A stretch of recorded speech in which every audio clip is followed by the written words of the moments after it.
Okay, everyone, we'll get started. I'd like to introduce for this session Sarah Ambrose and Christine Simpson. They work in the Leander Independent School District, which is north of Austin in Texas. Sarah started at Leander in 2009.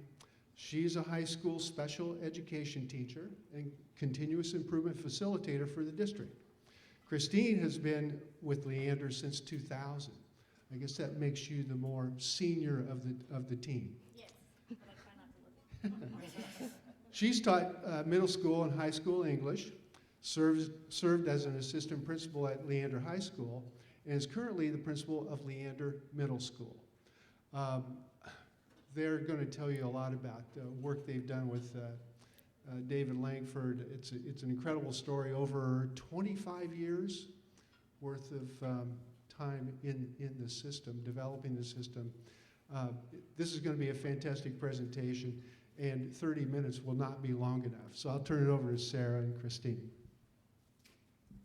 Thank you, Dan. And we are going from the Corvette of PowerPoints to the tricycle here. That last session, if you were in, ours looks nothing like that. That was phenomenal. Ours is pretty simple. So wonderful job to you. Lots of great information. We're minimalists, so bear with us on that one and ask lots of questions at the end. So as Dan mentioned, we are from a district that has adopted and implemented and lives and breathes the Deming philosophy through continuous improvement. And that did start with an assistant superintendent of ours, Monta Aiken, who some of you may have met. She attends the conferences on a regular basis. About 25 years ago, Leander School District was consisted of 6 campuses and 5,000 students, and today we are at 38 campuses. We are over 200 square miles, and we have 36,000 students in our district. And through that growth, we've been fortunate enough really to sit through some fantastic presentations from folks outside of education, and I hear the questions surrounding how do you do this, how do you make this happen, will it really work? If you're starting small and you start now, that continuous improvement piece, I believe, is what's helped sustain us through this tremendous and fast-paced growth in our district. So we've been able to continue that despite our astronomical numbers, and we're continuing to grow. So we hope to keep that philosophy going. Just take a minute, if you haven't already, and read this quote. I'm not going to read it to you. I'm going to let you process that for just a second.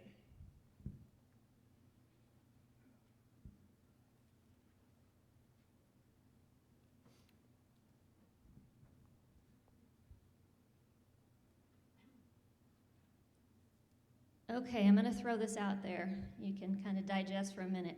I am very proud to be part of the public education system. I'm very proud to be part of the public education system. I believe in the potential of the public education system. However, as Fred said in his panel discussion yesterday morning, we have struggles aired all the time. We are a struggling institution. So we feel like the work that we're doing in Leander is key to the success of public education. Now, we have naysayers there as well, so it's not all butterflies and roses, just to put that out there. But what Deming's philosophy truly is doing, I think, could be the change maker for public ed, where we can all make that statement again, that we are proud of public education. So think about that while we're talking through this. All right, so we wrote this little book, and I'm not being humble, it really is little, it's about 75 pages. That's in the interest of time of the reader, and it's about a model, the PDSA model and continuous improvement model, that we started right in the midst of the crisis, which you're not supposed to do, right? But we did. We were very reactionary. When I was an assistant principal at Leander High School, we had a situation, not uncommon, on a day called the National Day of Silence. Are you familiar with the National Day of Silence? In memory of young people, people who have lost their lives after hate crimes due to prejudice. On that particular day, we had two factions of students on our campus at Leander High School who had publicly denounced each other. One was our Fellowship of Christian Athletes, and the other was our GLBTQ Society and our Gay Straight Alliance. And during the midst of this crisis, it was very hateful. The response at the time actually made the Colbert Report, Jon Stewart, you don't ever want to be the subject of one of those reports. Let me tell you that right now. That is not positive press. Not looking for that marketing at all. So it was not a good situation to say the least. So out of this crisis, my principal at the time said, Simpson, go meet with the kids and figure out what's going on. It became pervasive. It was affecting academics. It was affecting the culture of our campus. So I met with a group of students, and in that meeting, we discussed what the issue was and how we were going to change it. Well, I used some of my continuous improvement tools during this conversation and implemented the 5 whys. Why is this happening on our campus? And the first answer, much like some of the talks we've heard in business about blaming management, was, well, the principals need to do more about it. You need to stop it. It needs to come from the top. And we discussed, this is 9, 15, 16, and 17-year-old students, mind you, 9 of them. We discussed how that changed, that process, that system, hadn't worked, or else we wouldn't be where we were. So I continued to ask through the whys, and through the whys, we developed our problem statement. Ultimately, they came up with the idea that our culture was not one of unity. It was not one of promoting and embracing diversity. And so we defined our problem and our barriers, and we created a vision from there. So if that's the issue, then how do we resolve it? How do we work towards it? What's our purpose? And they came up with a common purpose. Their purpose was to promote unity on their campus through kindness. And we had a slogan. It's a big smiley face. It's the classic 70s yellow t-shirt with the smile on it. And on the back of that shirt, brilliant, they came up with this idea to just write the word curious with a question mark. So that when they wore the shirt, people stopped and said, what does that mean? And they got to talk about their message over and over and over again. And they started their own research, and they started their own learning, and they owned the problem on their campus. What do we got next? You're rolling slower than I am.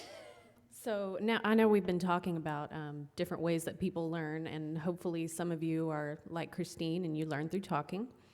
So we'd like for you to take an opportunity right now to just turn to somebody next to you and take a minute to talk about this. In a current setting that you're at, which stakeholders are you not including that you could include in creating a problem statement? So just take a minute to discuss that with someone near you.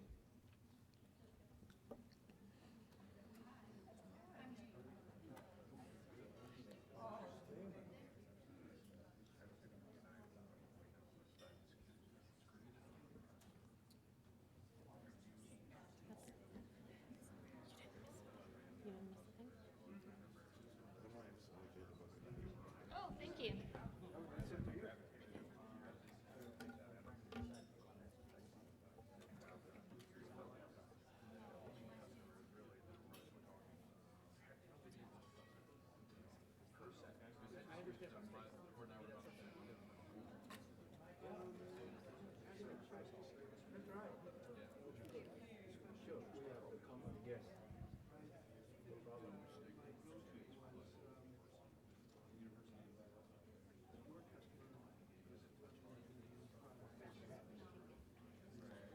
I'll give you about 15 more seconds to wrap up your conversation.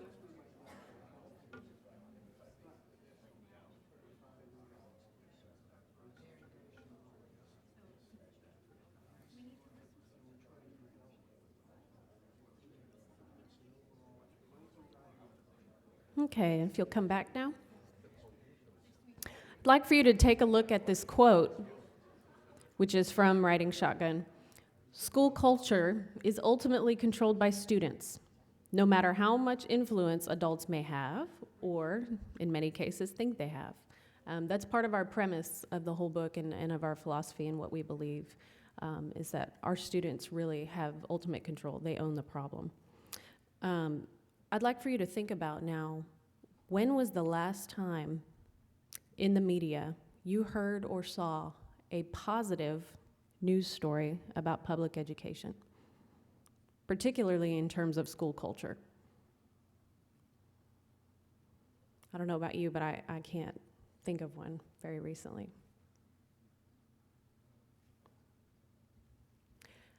Oftentimes, because of that, we feel like culture is something that we can deliver in a box.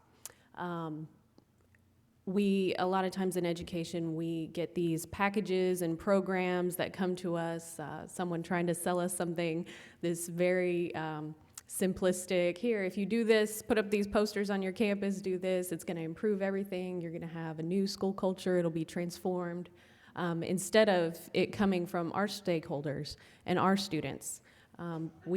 We see a lot of that in public education. And even with that, as you can see, it doesn't work. We continue to be referenced negatively, especially in terms of our students, in terms of the work of our staff. We hear the bad stories all the time, the school violence.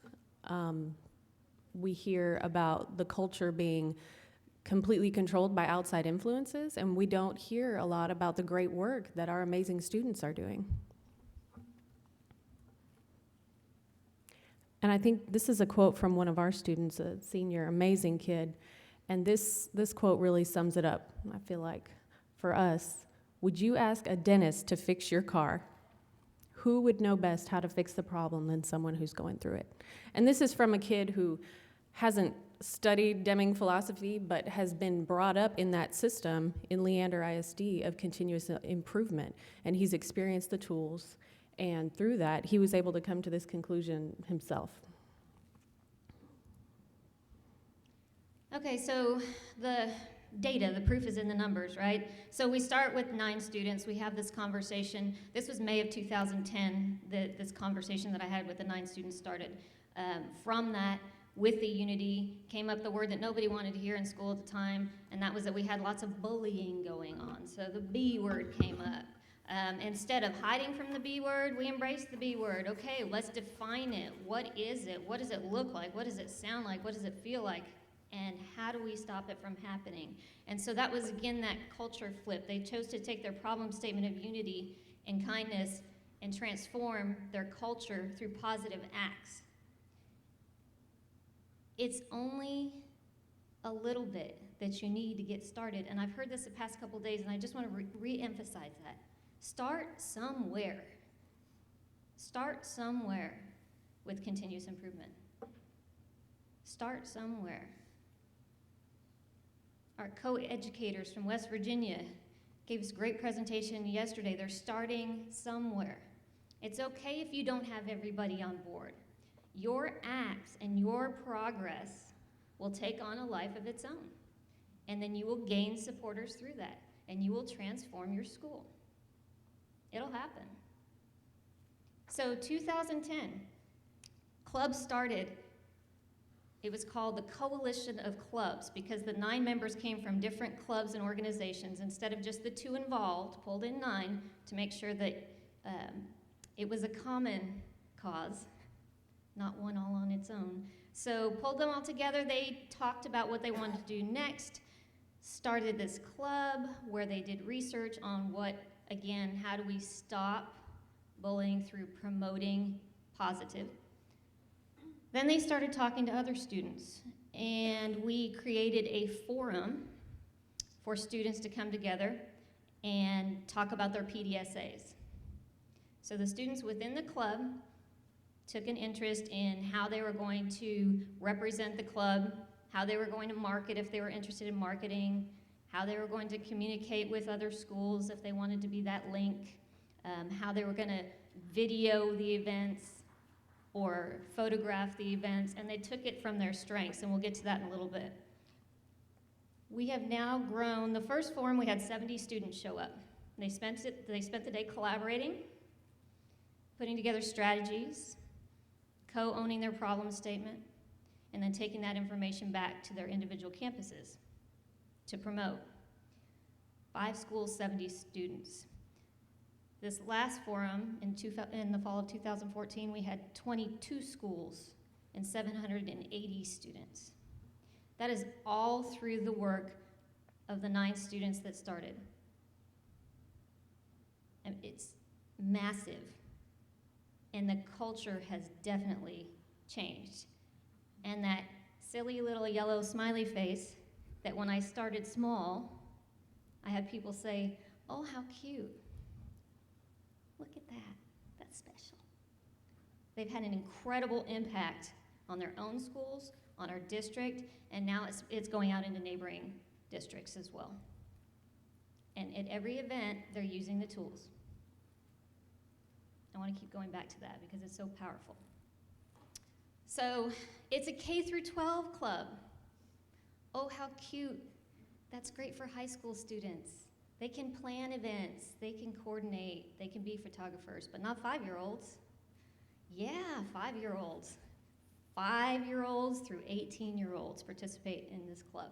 It is the only K through 12 club that we're aware of that collaborates together even at the forum. So when you walk into the forum of 780 students, you see middle school groups using consensograms with elementary groups and high school groups sharing the research that they've gathered on cyberbullying or impacting an improvement plan with your school or being humane, whatever the theme of their conference or their forum is, teaching other high school students. And we stand back. Hands off. We don't own that, they own that. Why? Why do they own it? Who's our customer? Whose culture is it? It's theirs. Sponsor trainings, continuous improvement, continuous education. The adult sponsors, they don't work on commission. Just had to throw that out from yesterday. They don't get extra pay. They don't get anything other than intrinsic motivation and self-gratification because they feel like they're helping a group of students get where they're going. All right, I talked about that. On that note, as far as how we determine leaders, I get this question all the time. Well, do you have club officers? Who are the leaders of your club? How do you decide who's going to do what? And it came up yesterday several times. And we do not have a hierarchy. We do not have any types of officers, which if you're in education, you know, to have a bona fide student club, it's the law, you have to have officers. So we had to kind of get around that, which We broke the law. we did. This was recently, I have a great example for this. I'm here at this conference now, and my students are actually going to an outside district to present to them about getting this club started at their school. And it's a trust fall every time. And it's good for me because it continues to put me back in that position where I have to remember, okay, this is their thing. I have to let them do it. And every single time they amaze me, every single time. And you talk about driving out fear. I mean, it's driven out for them, but they drive it out for me too. It's terrifying to put a group of students up in front of a group of anything, adults, younger kids. They've presented in many different formats, and every time they drive out fear for me. And they lead through their areas of strength, depending on what it is, like Christine said with the forums, depending on what it is that they're interested in and what they're good at. And you would think that you would have conflict with that kids would fight over who's going to get to do what, but really it's actually a better way of leading than if we had an established hierarchy, I've found. Some of the other groups on campus who have that have talked to me about, well, how do you manage that? You know, my kids are always fighting about who's going to do what or who's going to lead. And we don't have those issues, and I always encourage them. Systems. Yes, yeah. So, here's another great quote from a student. So we've been hearing a lot about voice in different presentations, and I'm a firm believer in anyone you're working with. It doesn't have to be in education. Voice, choice, ownership. If they have voice and they have choice, they're going to own whatever it is that you're doing. So that's how you can quote me on that, but you can't have that. It's for my next book. Voice, choice, ownership. No, it's not. But that's the way to go. Read the quote for the camera. Miss Ambrose, will you back up? We encourage students to step up and talk for themselves, not just reiterate what is told to us. With this encouragement, we give everyone a chance to have a voice. May I ask a question on this? Sure. I suppose not all the students are going to college. No. What are the employers or the ones that do not go to college are saying about them?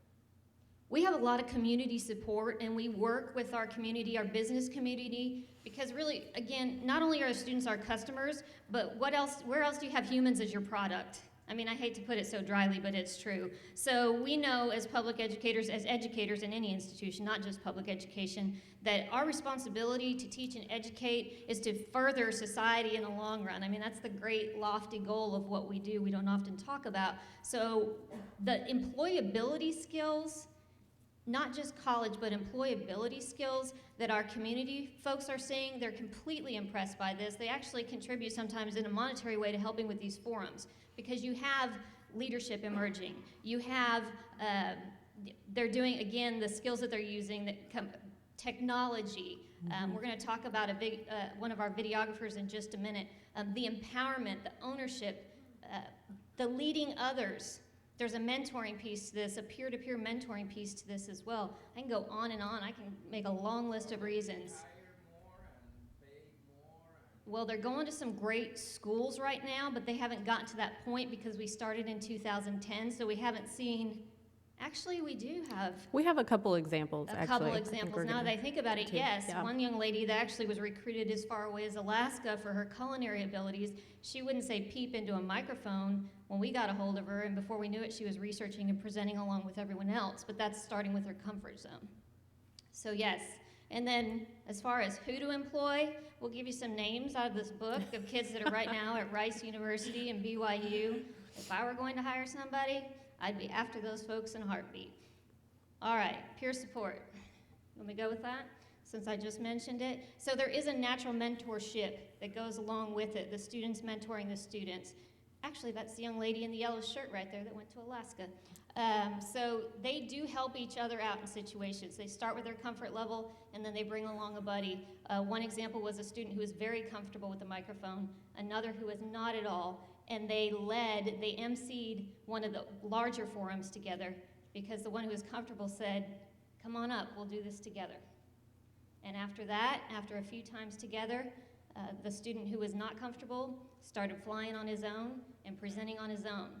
So it's that mentorship again, and I've heard that theme come up even within companies. How do you get your experts to mentor so that you have the NFL dream depth chart and you don't have to worry if somebody leaves?